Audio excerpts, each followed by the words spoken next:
ومن فرنسا كذلك نتوقف مع شابة مغربية من الدار البيضاء التي ولدت بها وعاشت سنوات طفولتها ودراستها. تخصصت في مجال علم الآثار أو الأركولوجيا، إلا أن مسارها المهني اختلف كليا بعد مجيئها إلى فرنسا، حيث تعمل الآن في تدبير وتسيير الجانب الإشهاري على مواقع التواصل الاجتماعي. Je suis community manager au sein de l'agence de publicité à Boulogne-Billancourt. Donc moi, en tant que community manager, mon travail consiste en la création et l'animation d'une communauté sur Internet, sur les réseaux sociaux, pour accompagner la publicité et l'image d'une marque. J'ai un parcours très particulier, c'est-à-dire qu'à la base, j'ai une formation d'archéologue.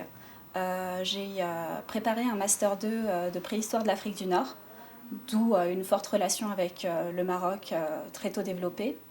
Puis, durant une année sabbatique d'1 an et demi, je me suis mise à travailler avec des associations marocaines. Et moi, étant basée en France, on m'a demandé de m'occuper dès ce moment-là de l'animation des réseaux sociaux, puisque je n'étais pas sur place. Et c'est vraiment l'intérêt d'Internet, c'est qu'on n'a pas besoin d'être dans le pays ou à l'emplacement géographique où se passe l'événement, mais on peut tout préparer de chez soi, sans vraiment avoir de problème. Puis, justement, par cette curiosité, j'ai préparé un Master 2 de communication publique et politique et je me suis engagée dans République Solidaire. Puis, j'ai continué dans les réseaux sociaux et désormais ici dans la publicité directement. Les difficultés, justement, je les ai rencontrées en politique, donc dans mon parti politique, c'est-à-dire de l'animosité, mais comme on peut en rencontrer dans plusieurs partis politiques. Ce qui fait que finalement, je me suis dit que je n'avais pas envie d'être actrice directe sur le terrain, mais peut-être de le faire en retrait, d'où ce virage vers la publicité au lieu de rester en politique pure. كوثر التي تفتخر كثيرا بعملها وبالتحول الذي طرأ على مسارها وتعتبره إيجابيا وبناء. Cette trajectoire professionnelle est vraiment motivée par un intérêt dès l'arrivée d'Internet pour, dans un premier temps Internet, puis les réseaux sociaux. J'étais curieuse de tout ce monde, de tout son fonctionnement, et mon intérêt c'était vraiment d'essayer de comprendre comment ça fonctionne. Puis, par cette première approche des réseaux sociaux, une fois que j'en ai compris le fonctionnement, moi-même en devenir acteur, mais pas acteur direct ou principal avec un blog ou en créant un site internet, mais bien animateur au sein de différents sites. Donc pour moi, mes différents projets, vraiment Community Manager, c'est une première marche, un premier pas. C'est-à-dire que c'est la base même du travail sur les réseaux sociaux, c'est l'animation en tant que telle de la communauté, avec des publications, etc. Pour moi, la deuxième marche, c'est ce qu'on appelle Social Media Manager, c'est-à-dire la mise en place de la stratégie, où s'installer, comment s'installer, conseil directement auprès des marques, ou des personnalités politiques ou institutions, puis devenir directrice d'un pôle digital au sein d'une agence plus tard. بالشهادة بعض زملائها تعتبر كوثر من إحدى أنشط وأكفأ العاملين في مجالها. Bonjour, je suis Anthony Hamel, je dirige tout le département digital et je m'occupe de tout ce qui est innovation. Kauthar, je l'ai rencontré en début d'année 2012 dans le cadre d'une campagne politique, donc qui était un petit peu en dehors de ses activités pour un candidat à l'élection présidentielle. Et Kauthar en fait a travaillé dans le cadre de cette campagne sur l'animation des réseaux sociaux de ce candidat et puisque l'expérience s'est très bien passée, nous avons eu l'occasion de nous retrouver, puis j'ai proposé à Kauthar de rejoindre l'agence pour travailler cette fois notamment sur les réseaux sociaux mais pas uniquement pour les clients de l'agence. Trait de caractère dominant, alors Kauthar est très capable justement de détecter une évolution et de proposer l'adaptation qu'il convient de mettre en place de notre côté pour nos clients.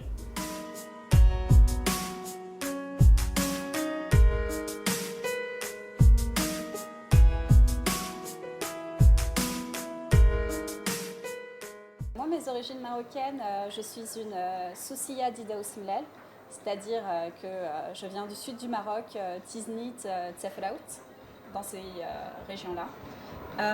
Mes parents ont grandi à Casablanca, donc pendant plusieurs années, mes vacances, ça a été Paris-Casablanca pendant 2 mois.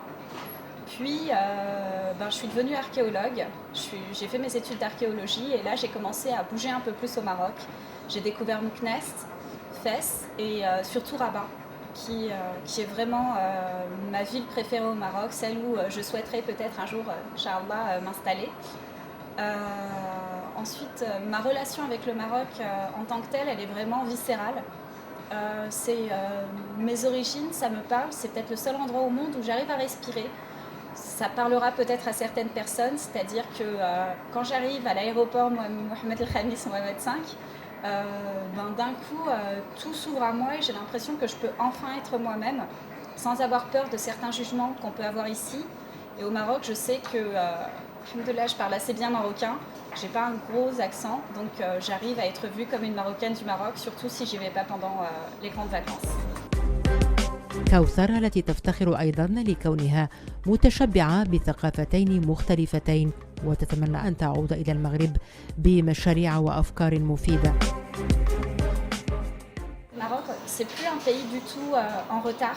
C'est-à-dire que pendant des années, on allait au Maroc et ne serait-ce que par les vêtements, on savait qu'on était français et que les Marocains étaient marocains. Maintenant, cette distinction n'existe plus.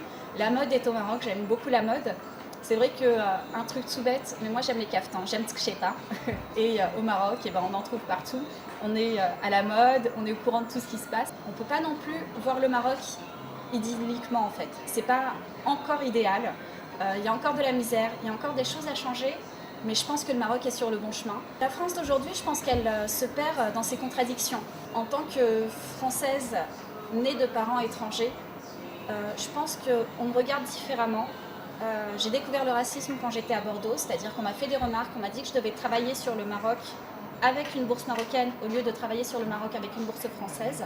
Quand on parle de nous à la télé, quand le gouvernement parle de nous, il parle de nous comme étant des étrangers, on parle de nous retirer notre nationalité, mais ça ne veut rien dire parce qu'on est français, on a été élevé par la France, par l'école française et républicaine qui ne veut pas rien dire. Je pense que c'est vraiment un des trésors qu'on a ici, mais qu'on ne peut pas nous demander de perdre notre culture ou notre religion. Les débats qu'il y a actuellement en France, je pense qu'on se perd dans des débats complètement stériles qui mènent à rien.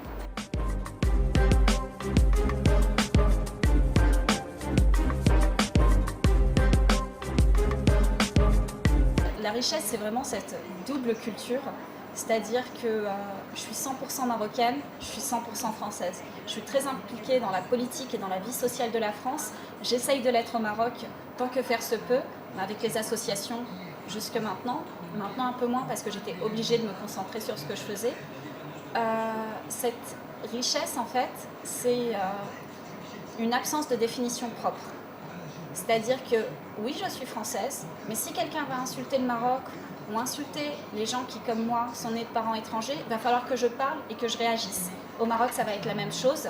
Quand je suis au Maroc et qu'on me dit « voilà, la France a fait ci et ça » et que je ne suis pas d'accord, je vais parler et m'engager pour la France. C'est vraiment quelque chose qui est double, qui n'est pas du tout contradictoire. Je ne comprends pas qu'on puisse le voir comme contradictoire, au contraire, c'est complémentaire. C'est une richesse. On ne peut pas être qu'un, on est un et demi quand on a une double culture. Déjà, je voudrais dire à mes amis et ma famille qui me regardent que je pense très fort à vous et que vous savez à quel point je suis attachée au Maroc et qu'il me manque.